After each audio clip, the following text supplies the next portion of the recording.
Armas kogudus, head vaatajad ja kuulajad, ilusat lastekaitsepäeva teile. Toronto Eesti Baptisti kogudus alustab oma virtuaalteenistust 1. juunil Jeesuse Kristuse nimel. Hea meel, et oled koos meiega ja kui vihjata eelmise pühapäeva teenistusele, siis täna ma ei vii sõna otseses mõttes teid ühelegi rännakule, oleme turvaliselt siseruumides. Minu selja taga on green screen või roheline lina ja minu ees on kaamera ja usus näen teid seal kusagil seda teenistust vaatamas või kuulamas. Ja minu palve ja igatsus, nii nagu igal korral, on see, et Jumal ühel või teisel moel saaks kõneta sind just seal, kus sa oled, just sellena, kes sa oled. Tänase jutluse olen ma pealkirjastanud enne koitu. Räägin hommikust, aga räägin ka ööst. Võttes aluseks selle tuntud kõnekäänu, et just enne koitu on kõige pimedam. Algussõnaga teenib meid täna Elli ja muusikaga on kaasa teenimas Ekleesia koor ja ühe laulu kuulame ka Vaiksete vete triolt. Soovin teile õnnistatud teenistusest osa saamist.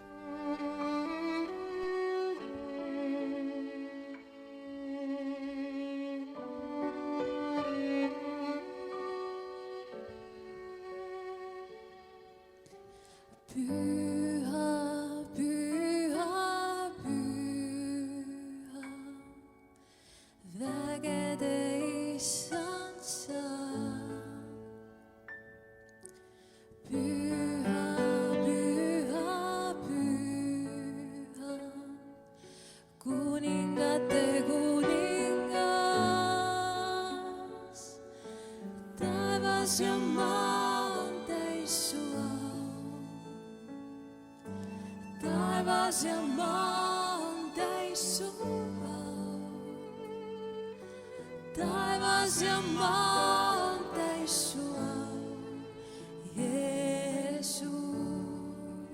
Taivas ja maa on täis sua. Taivas ja maa on täis sua. Taivas ja maa on täis sua. Taivas ja maa on täis sua, Jeesus.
Good morning. So it's probably no surprise to you that I enjoy running. And last weekend, I had the privilege of running in the Ottawa race weekend alongside my training partner and colleague, Mel. This year, instead of doing the full marathon, we decided to take it easy. And by this, I mean we signed up for the 36.1 kilometer challenge, which is a 5 kilometer race and a 10 kilometer race on Saturday, followed by a half marathon on Sunday. Now, to prepare for this, we trained our legs to run untired. And that meant teaching our bodies to keep going even when they feel sore, fatigued, or out of motivation. We spent months getting up early, running long distances, and pushing through sore muscles. And all of that training came down to those 2 days. Over the weekend, I didn't just learn new lessons about racing, but I was also reminded about two powerful truths that can apply not only to running, but also in our Christian life. The first lesson I learned was the power of slow. Now, I have been running for 13 years, and I noticed that once I started to run the longer distances, it was really hard for me to run fast like I used to when I first started running. And I'll be honest, this time when I was training, I was very discouraged because I couldn't get faster no matter what I tried. And in fact, most of my runs were very slow. And I started to actually wonder if maybe my best races were behind me already. Now, I did read research saying that training should be 80 and 20. What that means is 80% of your training should actually be done easier or slower, and 20% should be done at a higher intensity. But when you're training and you're in that moment, that feels very counterproductive. Yet, I will say, on race day, all three of our races, we actually ran faster than we had done in months. And not only faster, but we felt stronger and steadier and confident. That slow training actually taught our bodies how to manage the stress, how to breathe efficiently, and how to use oxygen more effectively when the race intensified. We completed the 5 kilometer race feeling really strong, so much so that an hour and a half later, when we ran the 10K race, we actually ran that race faster and we had a negative split, meaning the second half of that race we ran faster than the first half. And I've actually never achieved that before, so that was kind of cool. I realized this lesson is also true in our faith. Sometimes we feel like we're doing all of the right things spiritually, like reading the word, going to church, praying, but we don't actually feel any change and we don't see those results right away. And we can wonder, is God really doing anything in me? But what we can't see is how we are being formed quietly, faithfully, and slowly. And in that formation prepares us for those high intensity moments in our life, like the trials and the griefs and the uncertainty. Galatians chapter 6, verse 9 says, "Let us not grow weary in doing good, for at the proper time we will reap a harvest if we do not give up." Just like training, spiritual growth is not linear, but it's never wasted. Every prayer, every quiet moment in scripture, every act of obedience is building our strength in our inner being, strengthening our spiritual lungs, if you will, so that when pressure comes, we endure, not in panic, but in peace. Isaiah chapter 40, verse 31 reminds us, "But those who wait on the Lord shall renew their strength. They shall mount up with wings like eagles, and they shall run and not grow weary, and they shall walk and not faint." That's actually one of my favorite verses to say to myself when I'm running. The second lesson that I learned over this weekend was the power of people. This lesson is just as powerful. So I actually did this exact same challenge back in 2019, and my training was similar. I had the same mileage, same discipline, but the outcome was drastically different. And why? Because this time I wasn't alone. Mel and I ran every race together. And when I was lagging, she encouraged me. When she was slowing down, I encouraged her. We reminded each other of the hills that we would train on, weekly that were probably worse than the hills we were running on the race day. And we compared those final kilometers to our school training runs. And I'll be honest, there were moments that I absolutely would have walked if it wasn't for her. She was in it with me, and she knew what I was feeling, and she wasn't going to let me give up, and I wasn't going to let her give up. That's the power of people. That's also the power of church. In Ecclesiastes chapter 4, verse 9 to 10, it says, "Two are better than one, because they have a good return for their labor. If either one of them falls down, one can help the other up." And Romans chapter 12, verse 4 to 5 remind us that just as each of us has one body with many members, so in Christ we, though many, form one body, and each member belongs to all the others. We are never meant to run this race of faith alone. Hebrews chapter 10, verse 24 to 25 says, "And let us consider how we may spur one another on toward love and good deeds, not giving up meeting together, but encouraging one another, and all the more as you see the day approaching." This passage reminds us that meeting together is not a rule, but actually a gift. It's a reminder that we need each other, because there'll be Sundays when it will take everything in you to come to church. And there are weeks when you might not even feel like coming. But that's when the person who's next to you becomes your encourager, the one who says, keep going, the one who prays with you and reminds you of truth and refuses to let you give up.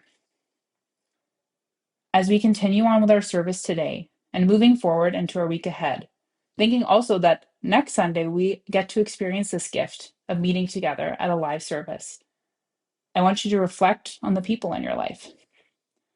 Who around you might need a kind word? Who might need a prayer? And who might not just need to hear, keep going, you're not alone. The Christian life isn't a sprint.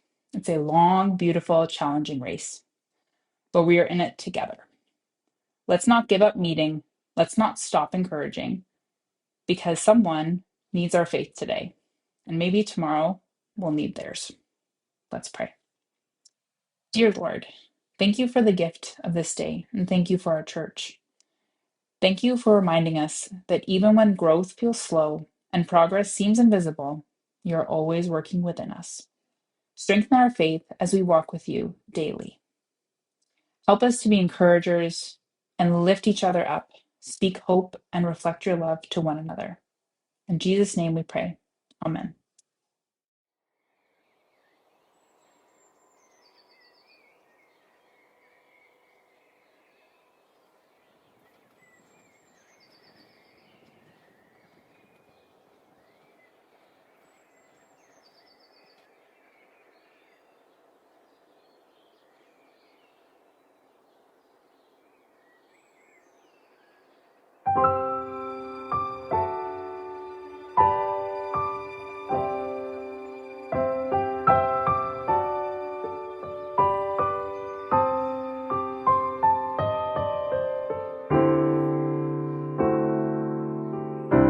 On üks laul, mis laulmata veel, mida laulab kord iga keel.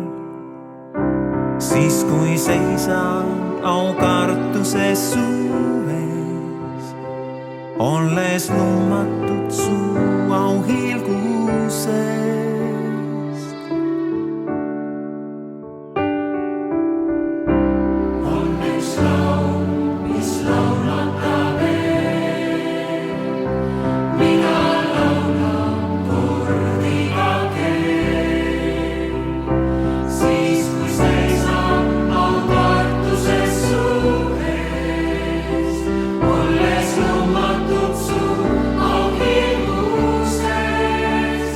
Kõlab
kes meist poleks kuulnud ja võib-olla ise kasutanud seda väljendit enne koitu on kõige pimedam.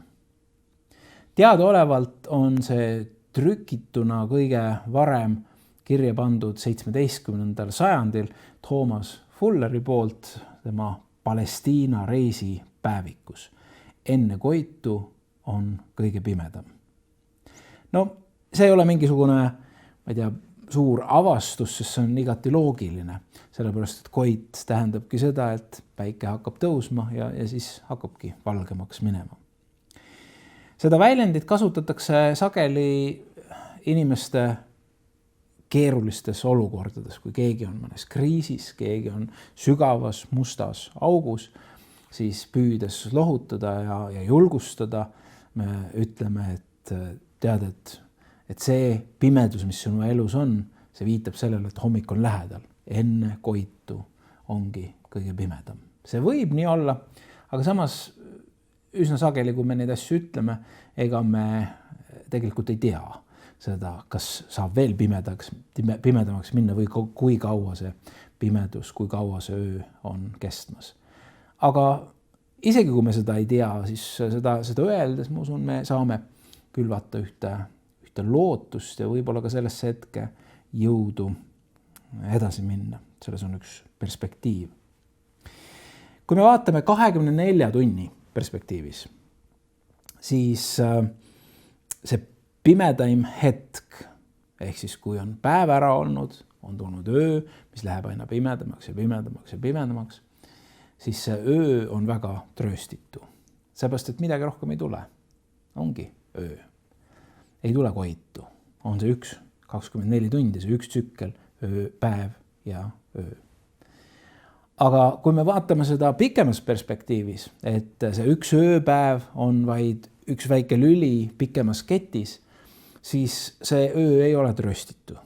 See öö ei ole lootusetu, see öö ei ole isegi mitte hirmuäratav, vaid see on midagi, mis lihtsalt on niimoodi. Meie päeva tegemised on tehtud, tuleb õhtu, tuleb öö ja ilm läheb väga pimedaks, aga me teame, et hommikul tõuseb taas päike ja kõik läheb taas valgeks. Ja see kujund või see pilt on, mis on oluline kaasa võtta ka vaimuliku perspektiivi, et meil on võimalus vaadata oma elu sellisena, et see öö ja päev on piiratud selle ajalikkusega. Ehk kui siin ajalikkus on öö ja nagu tundub, et ei lähegi midagi paremaks ja ongi kõik, siis see on küllaltki trööstitu, küllaltki lootusetu. Aga kui me teame, et alati tuleb hommik, kui me teame, et alati on koit, isegi kui mitte alati siin maa peal, siis me teame, et siit lahkudes on üks imeline hommik meid ees ootamas, siis see annab hoopis teise tähenduse meie võitlustele, meie kriisidele ja ka meie võitudele ja rõõmudele. Meil pole põhjust sattuda öö pärast ahastusse, sest me teame, et tuleb jälle hommik. Juhtusin vaatama hiljuti ühte dokumentaalfilmi, loodusfilm, kus mindi kanuudega põhjapoolusel, nii palju kui seal seda vaba vett oli jääpankade vahel, kuni siis püsiva jääpiirini, nad tahtsidki sinna jõuda. Ja siis nad aeg-ajalt seal jää peal käisid ööbimas ja see ööbimine ei olnud selles mõttes, meie mõttes ööbimine, seepärast, et öösel paistis päike, sest see oli polaarpäev. Et see polaarpäev jääb kevadisest pööripäevast kuni sügisese pööripäevani sinna vahele ja ei tule ööd. Ja ma isegi ei kujuta ette, kumb see hullem variant on või kui see keerulisem talud on, kas polaaröö või polaarpäev. Mõlemad on päris hirmsad, sest see, kui sul öösel päike looja ei lähe, ma ei tea, kuidas organism sellele reageerib. 1955. aastast on pärit üks väga kõnekas foto, mida ikka internetis jagatakse täna sotsiaalmeedia ajastul, ikka jälle see tõuseb üles, keegi on avastanud selle ja postitab, kui siin väga, väga kõnekas pilt ja selle pildi peal on poeg ja isa või vanaisa, noh, vanuse järgi võiks öelda, et isegi ta võiks vanaisa olla, väike poiss, 5-aastane võib-olla, ja siis selline vanem mees.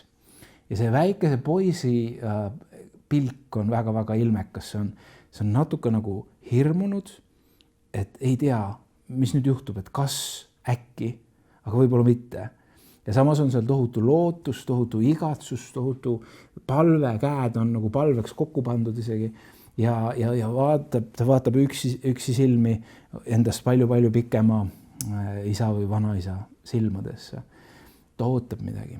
On üks väga kirglik lootus. Ja see vanaisa seisab niimoodi ettepoole kummardades ja hoiab ühe käega selja taga koerakutsikat. Ja see on see lootus, aga samas, kuna poiss ei tea seda olukorda, ta ei tea, vanaisa on siin, tõenäoliselt oli see kas sünnipäeva, hommik või midagi sellist, et vanaisa või isa on siin, aga seda kutsikat ei ole kuskil näha. Aga ma siiski veel loodan, äkki, aga samas on üks hirm, aga kas tõesti seda ei ole. Ja kõnekas on see pilt just selles mõttes, et vanaisa või isa, kelle käes on kutsikas, tema teab olukorda. Tema teab seda, mis juhtub mõne hetke pärast, aga see poiss ei tea.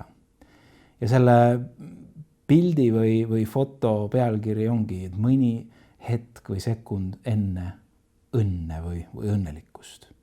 Mõni sekund enne õnnelikkust. Ja neid sarnaseid pilte mõni hetk enne on päris palju. Kui on tabatud mingisugune hetk, ja me näiteks ajalooliselt teame, mis sellele tegelikult järgneb. See hetk veel ei räägi sellest, aga me teame ajalooliselt, et tegelikult järgmisel hetkel juhtusid sellised asjad. Ja see on taas midagi, mis väga suurepäraselt iseloomustab meie elu enne koitu, enne päikesetõusu. Me võime vaid fantaseerida läbi piibli lugude, mis oleks, kui piiblis tuntud mehed ja naised oleks peatunud enne hommikut, enne koitu, oleks loobunud enne lahendust, oleks tagasi pööranud enne kohale jõudmist, oleks alla andnud enne võitmist, enne palve vastust või Jumala sekkumist. No mõtleme Noa peale kas või. Noa saab Jumalalt kutse, ta ehitab oma laeva, on sattunud rahva pilka aluseks.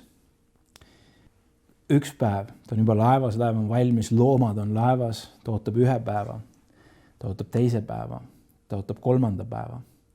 Ja niimoodi lähevad päevad edasi ja mitte midagi ei juhtu.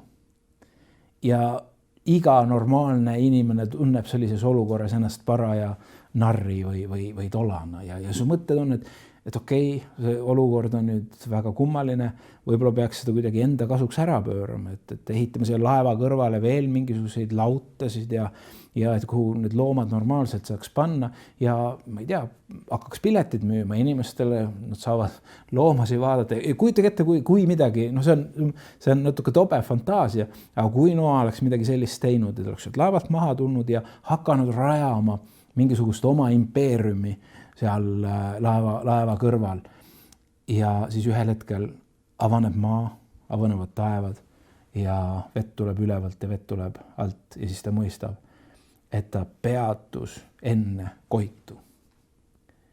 Ta loobus enne Jumala lahendust. Tänu Jumalale, me teame piiblist, ta ei teinud seda. Või mõtle Abrahami peale, kui ta on oma poja kinni sidunud altarile ja ta teab, kuidas ohverdamine käib. Ta teadis, mida see tähendab. Ta on võib-olla oma noa juba tõstnud ja samas ta sees teab seda, et Jumal ei ole selline. Tema Jumal ei ole selline, vaid ta toob ühe lahenduse. Kuidagi ta lahendab selle olukorra. Ta ei tea, kuidas, aga ta otsustas jäägitult Jumalat uskuda. Ja kui ta sellel hetkel oleks loobunud ja ütlen, et ei Jumal, sa oled liiga jõhker, sa oled liiga südametu, niimoodi ei tehta, ma ei taha sellist Jumalat uskuda ja oleks loobunud. Oleks poja sealt lahti võtnud, oleks kurvalt sealt mäe pealt alla läinud. Me ei oska kirjeldada ajalugu, inimese lugu. Kuidas see oleks siis, kui Abraham oleks seda teinud? Me saame vaid oletada. Mis oleks olnud Joosepiga, kui ta seal Egiptuses vanglas olles oleks ühel hetkel ütelnud, et mulle aitab, ma ei jaksa Jumal. Ma püüdsin olla hea poiss oma isale. Sina kõnetasid mind, sa andsid mulle unenägusid. Ja sellepärast sain ma kannatada ja mingisugusel hetkel tegid vennad midagi, mis on täiesti üle mõistuse. Nad müüsid mind orjaks Egiptusesse. Miks nad tegid seda? Jumal, kus olid sina? Ma püüdsin olla ustav oma isandale, Potifarile Egiptuses. Teha oma tööd nii hästi, kui ma oskan. Ja vale süüdistusega Potifari naise poolt ma olen nüüd siin vanglas. Ja ma istun siin ja mädanen siin. Mis on minu elul mõtet? Ma loobun. Kui ta oleks teinud seda ja kas siis langenud kibestusse või ma ei tea, võtnud endalt elu või enne kui kuningas või vaara annab käsu, et kutsuge see unenägija Joosep sealt. Enne seda, kui Jumal hakkas avama uksi tema ees. Enne, kui oleks tulnud Koit või Mooses Punase mere ääres.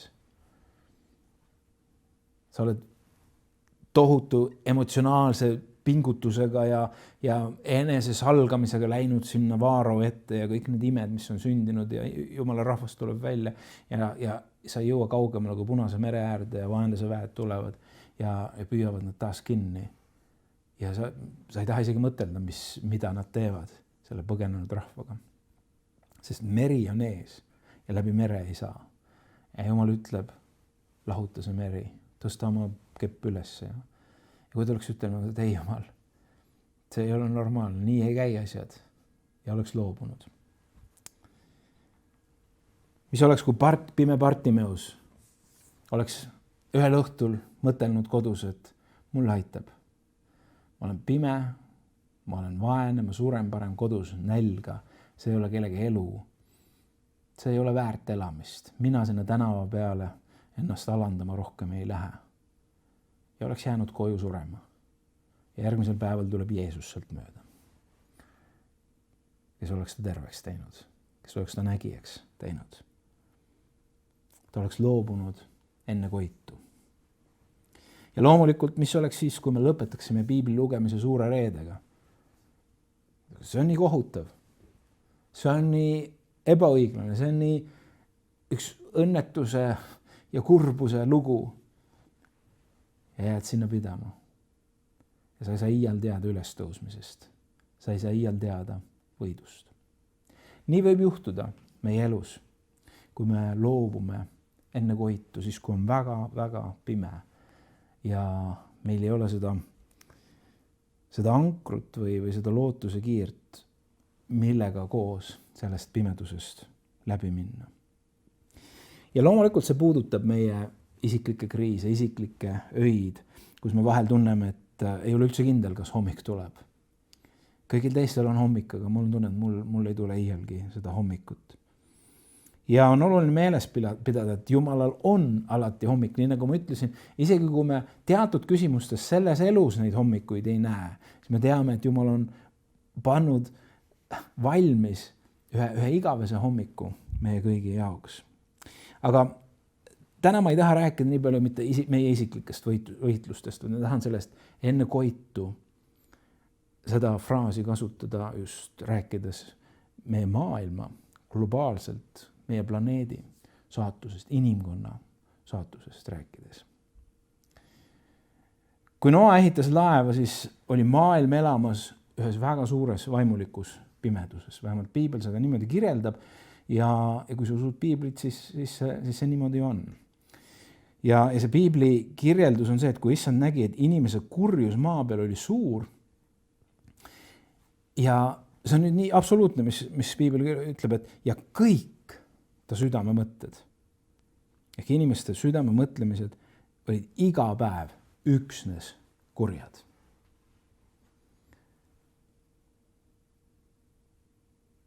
See oli Aadamast ja Eevast umbes 1500-2000 aastat edasi minna. Erinevad piibli uurijad ja erinevad koolkonnad tõlgendavad neid arvusid ja aastaid veidi erinevalt, aga suurusjärgus sinna kanti. Mul on alati tekkinud see küsimus, et kas siis tõesti peale Noa ei olnud mitte kedagi õiget, kuigi Noa kohta öeldakse ka, et millegipärast, me ei tea täpselt mille pärast, aga millegipärast Noa leidis armu Jumala silmis. Ta ei olnud iseenesest kuidagi täiuslik või nüüd väärt, et Jumal, et tema on nii õige ja nii püha, aga ta leidis armu Jumala silmis ja mitte keegi teine ei leidnud. Et kas tõesti ei olnud mitte kedagi. Aga nii piibel meile kirjutab. Maa elanikkond oli nii kuri, et nende mõtted olid igal päeval kurjad. Ja see patt oli head vilja kandnud Aadamast ja Eevast alates 1500 või 2000 aastat ja selle ajaga oli kurjus nii valdav, et küsimus ei olnud, et mingid inimesed on kurjad ja teised on õiged ja head, vaid kurjus oli nii valdav, et oli peaaegu võimatu leida midagi muud peale kurjuse. Kõik mõtted olid kurjad. Ei oska pimedamat aega ette kujutada. Ja läbi ülemaailmse katastroofi, mis oli veeuputus, sünnib üks täiesti uus valguskiir. On Jumala kõnetus, on Jumala uus algus, on Jumala puhastus, otse kui restart kogu sellele maailmale. Keset pimedust, Noa lugu räägib sellest, et keset pimedust saab käia valguses. Keset pimedust saab kanda Jumala visiooni ja seda välja elada.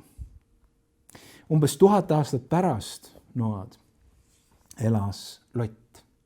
Me teame, kuidas nad Abrahamiga koos tulid välja oma kodupaigast ja Lott Abrahami onu pojana. Siis Abraham võttis ta kaasa ja kuidas toimus seal maade valimine ja Lott valis, et mina tahan siin Soodoma ja Gomorra viljakatel aladel elada ja ta läks elama Soodoma linna.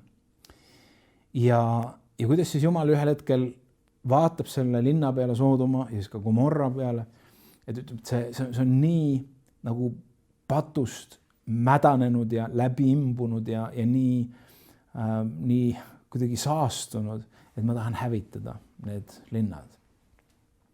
Me võime, ma ei tea, ette kujutada ju maailma linnasi, mis täna on läbi imbunud kurjusest, perverssusest, ebaõiglusest, millest iganes veel. Aga need linnad on. Aga Soodoma ja Gomorra said siis sellise saatuse osaliseks. Aga kui Lott oli sinna jõudnud, siis oma perega elama, siis külastasid neid inglid. Inglid tulid tavalise mehe kujul. Ja selle linna mehed nägid seda, et siis võõrad mehed tulid Lotile külla ja läksid ukse taha. See on jälle öeldud, et kõik, suur hulk mehi siis oli seal ukse taga ja nõudsid neid ingleid või neid mehi, et lase nad välja, las nad tulla välja, me tahame neid mehi tunda. 1938. aasta tõlge ütleb niimoodi. Me tahame tunda, inglisekeelne tõlge ütleb samamoodi. Eestikeelne 1997. aasta tõlge ütleb, et me tahame katsuda neid.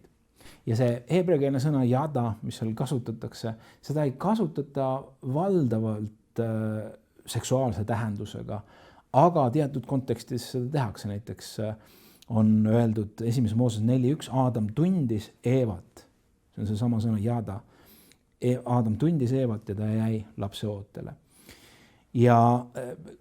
Aga siiski see sõna otseselt ei pruugi veel viidata, et neil olid mingisugune himu või iha või mingisugused seksuaalsed soovid seoses nende meestega.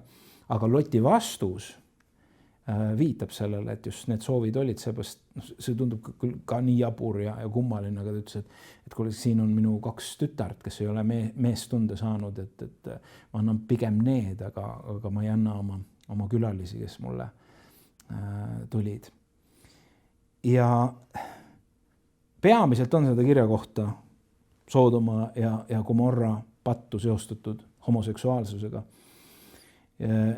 Aga nii mõnigi on, kes on ütelnud, see pole üldsegi peamine selle asja juures, on viidatud ka näiteks külalislahkuse jõhkrale rikkumisele ja üldisele vägivallale ja soovist alandada võõraid mehi, et siin ei olnud nii palju seksuaalse ihaga tegemist, vaid tolle aja kultuuri kohaselt selline alandamine, sotsiaalne domineerimine, kus surutakse mehed nagu naiselikku rolli vägistamise teel.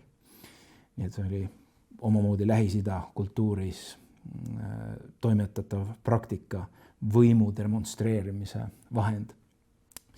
Aga Juuda 1.7 ütleb selle kohta siiski, et nii nagu Soodoma ja Gomorra ja nende ümberkaudsed linnad, kes samal kombel hoorasid nagu need inglid, siin on eelpool juttu siis langenud inglitest, nagu need inglid ning jooksid ebaloomulike himude järgi, seisavad juba hoiatuseks igavese tule karistuse kandjatena.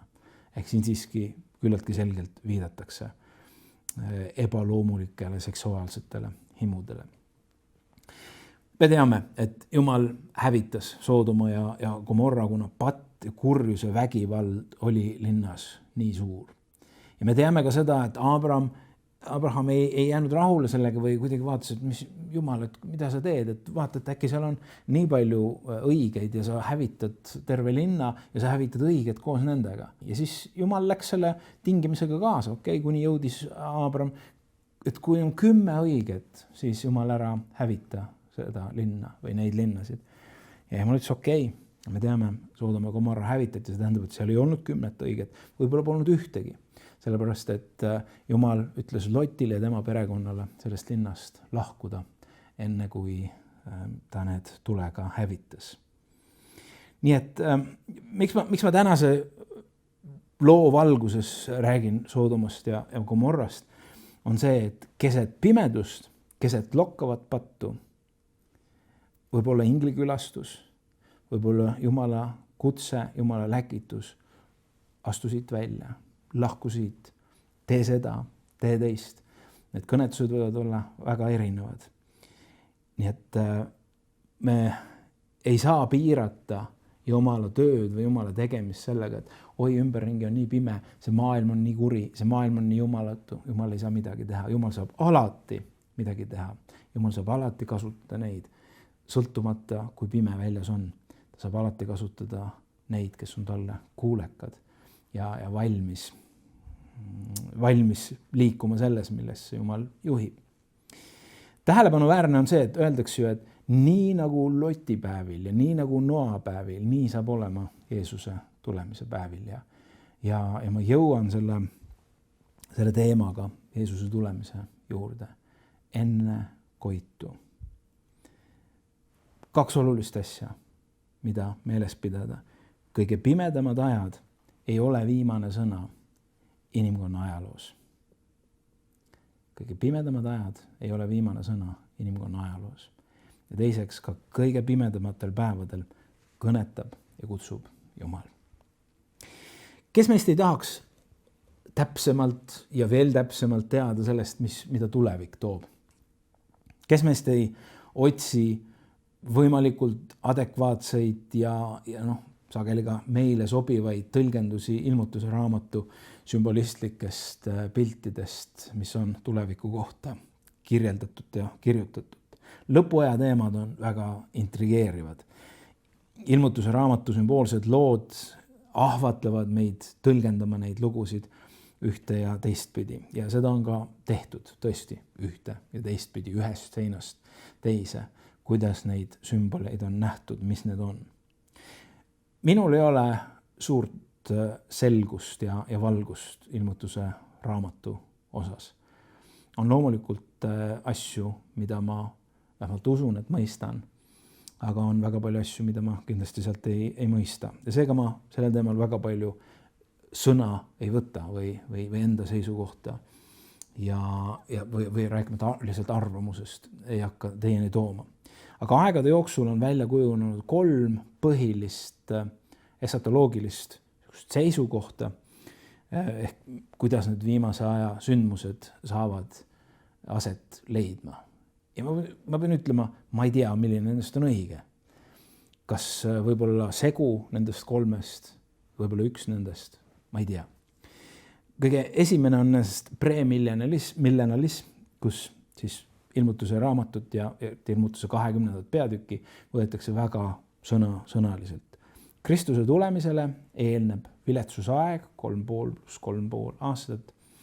Üks väga-väga keeruline aeg siin maa peal ja siia mahub ka antikristuse ilmumine ja see kogu lugu lõpeb siis suure globaalse vastasseisuga, Armageddoni lahinguga, millesse siis sekkub Kristus ja ta tuleb ja ta võidab vaenlase väed ja ta kehtestab 1000-aastase rahuriigi. Ehk esimene suur lõpuaja sündmus, mida selle versiooni kohaselt on oodata, on see suur viletsus.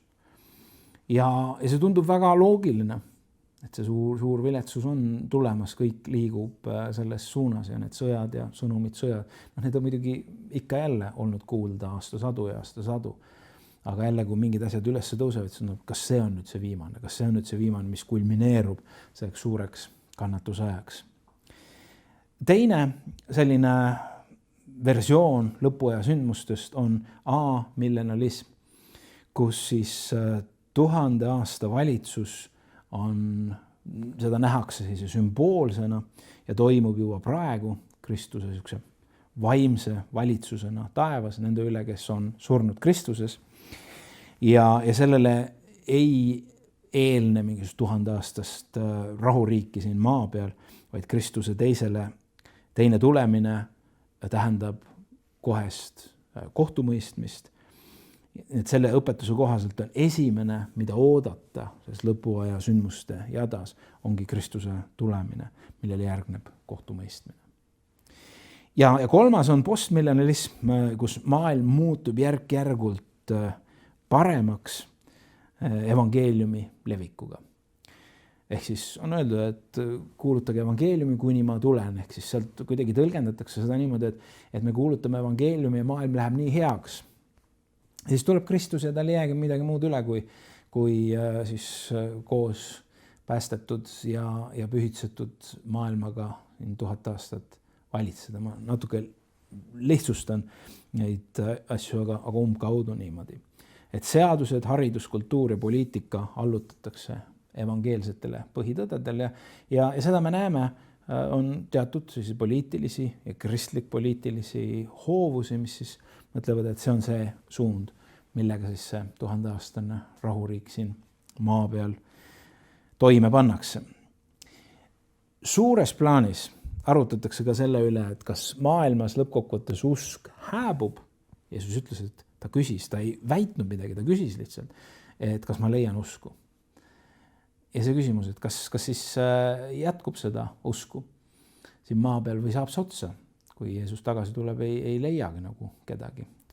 Või hoopiski toimub üks plahvatus, toimub üks ärkamine, see viimane lõikus, millest eriti karismaatilised ja nelipühiringkonnad räägivad, et see lõpp on just väga võimas. Esimese või teise koguduse au või viimase koguduse au on suurem kui esimese koguduse au.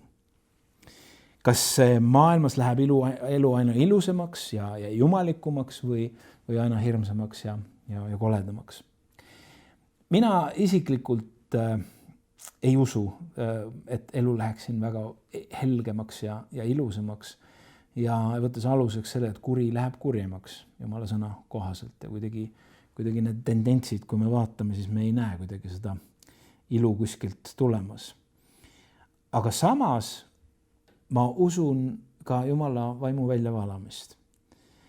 Ja need ei ole omavahel, need nagu vastandatakse kuidagi, või need ei ole omavahel vastuolus, vaid ma usungi seda, et see elu, mis läheb keeruliseks, see murrab selle inimeste uhkuse. See on läbi aegade niimoodi olnud, ikka keerulistel aegadel toimuvad ka pühavaimu väljavalamised, toimuvad ärkamised, inimesed tulevad Jumala juurde.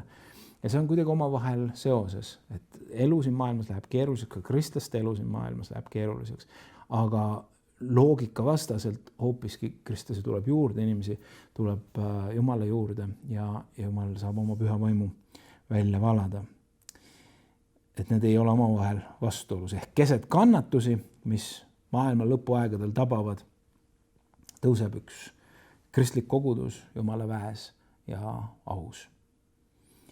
ja kui kuri läheb kurjemaks, siis meie vastutus on luua enda ümber nii palju head, nii palju õigust, nii palju mõistmist, nii palju halastust, nii palju armastust, kui meie jaksame ja suudame. See on meie vastutus. Vahel me mõtleme, et meie vastutus on maailma kurjus. Ja siis me kirume seda maailma kurjust. Et meie kuidagi peaksime oma kirumisega seda paremaks tegema. Ega me ei tee.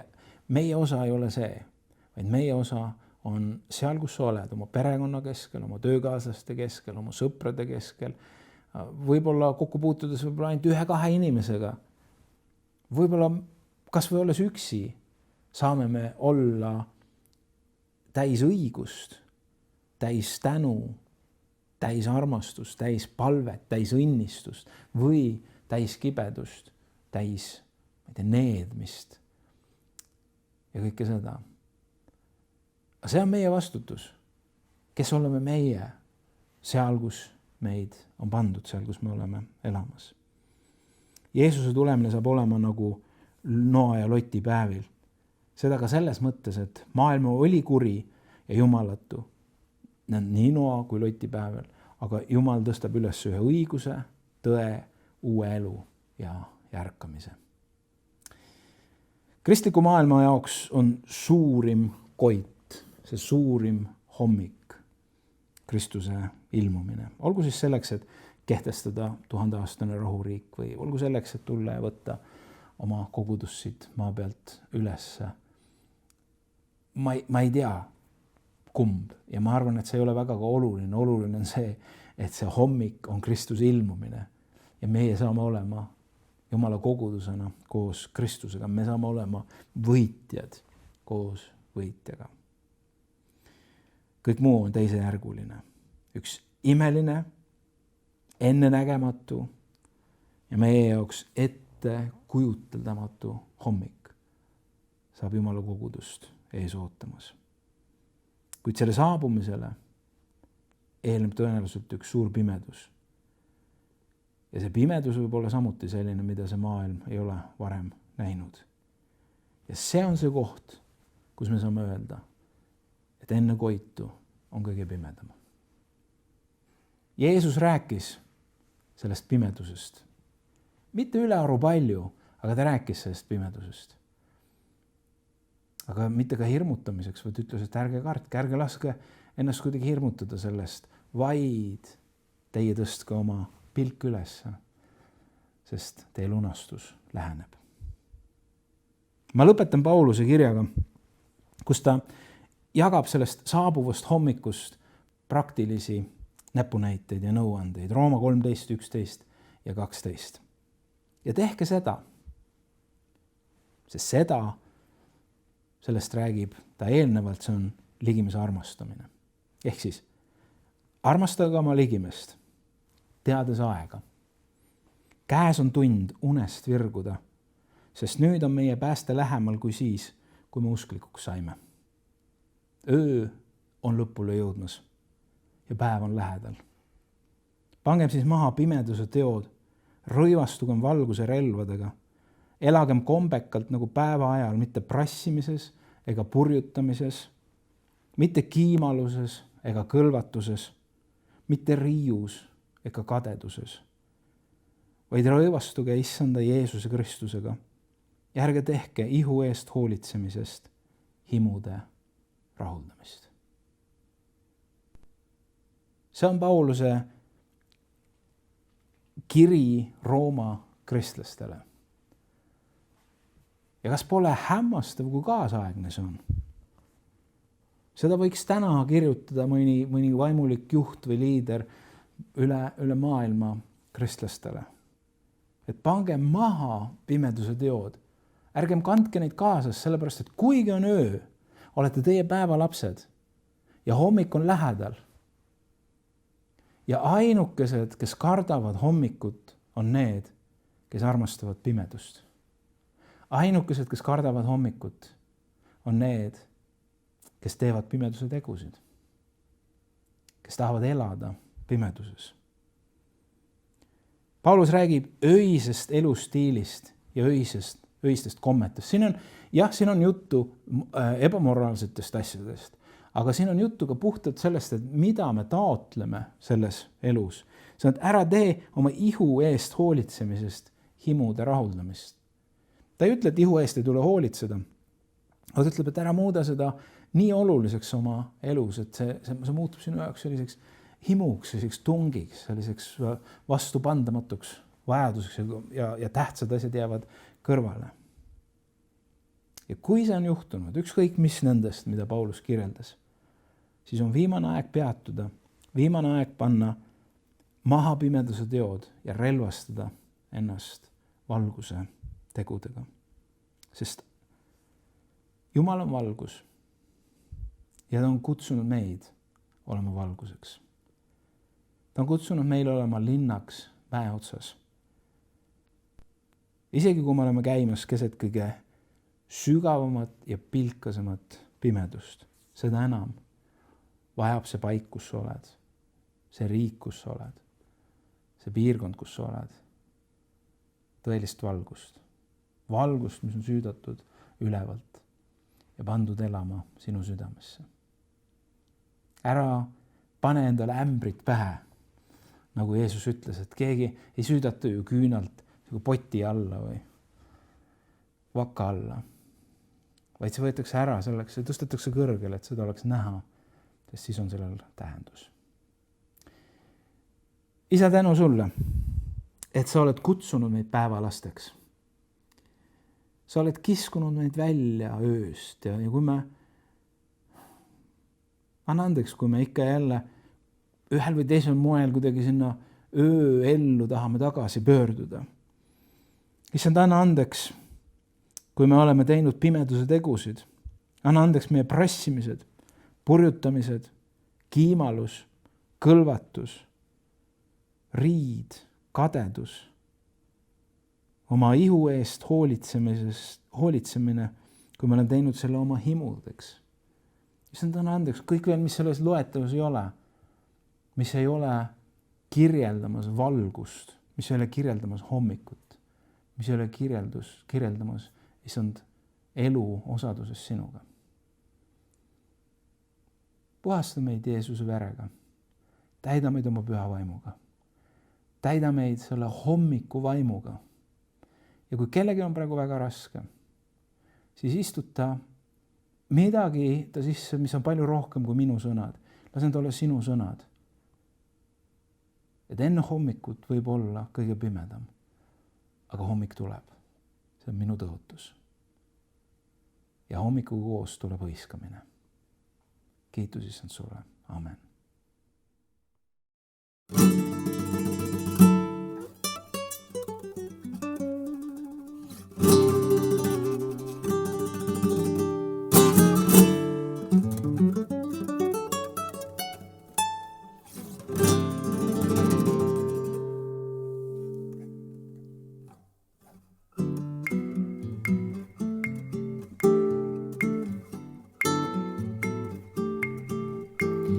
Ühel hommikul kaob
on jõudnud vaat.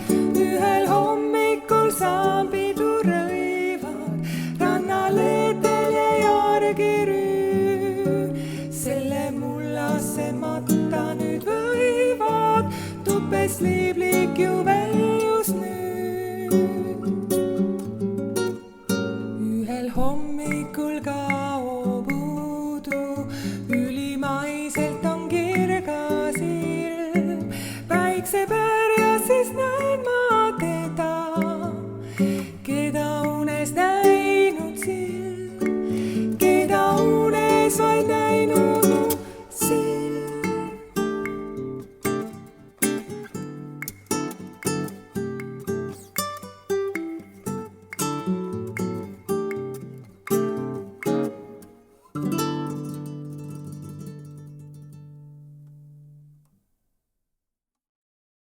Sellised olid meie tänased laulud, mõtted, palved. Järgmisel pühapäeval, kui Jumal päevi kingib ja laseb kõigil korda minna, siis tahame olla koos Monikaga juba teie juures Torontos 2 pühapäeva.